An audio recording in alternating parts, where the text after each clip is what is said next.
Hi mga Sai, good morning! Welcome to Helton Buffet Breakfast. So Sai, ito pala dito. On the way, ilang beses na kami dito nag-check-in. Sa aming room pala is nasa 15K.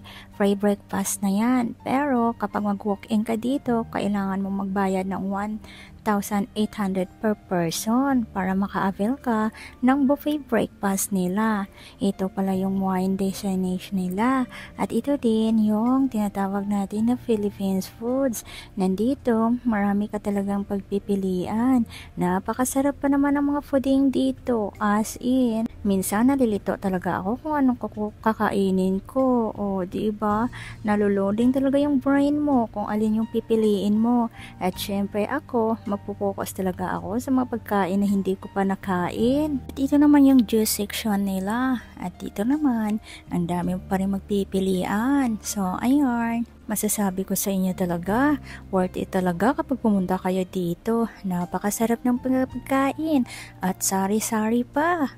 Ikaw lang talaga ang maluluding kung ano ang uunahin mong kakainin dahil lahat dito ay masarap-sarap, pak na pak sa bolsa at napaka-worth it pa. Hindi ka talaga magsisisi kapag pumunta ka dito. Sobrang ganda ng mga service nila dito.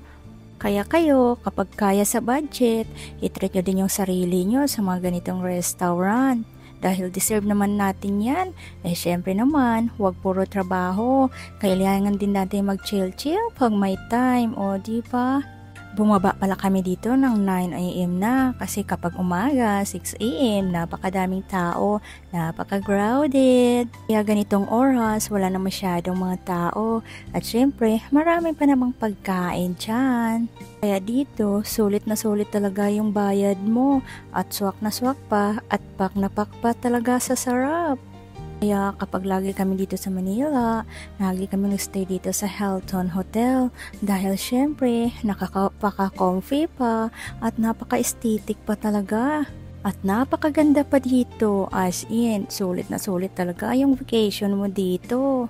At syempre, dahil tapos na po yung kumain yung inday mo, nag-ikot-ikot ako dito para kumuha ng video dito. O, ayan, ito yung pinaka-favorite talaga ng Barbie at Shark, yung candy area.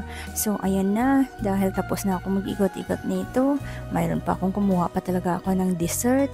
So, ganito pala yung mga ano dito, yung mga chair, yung mga restaurant table nila.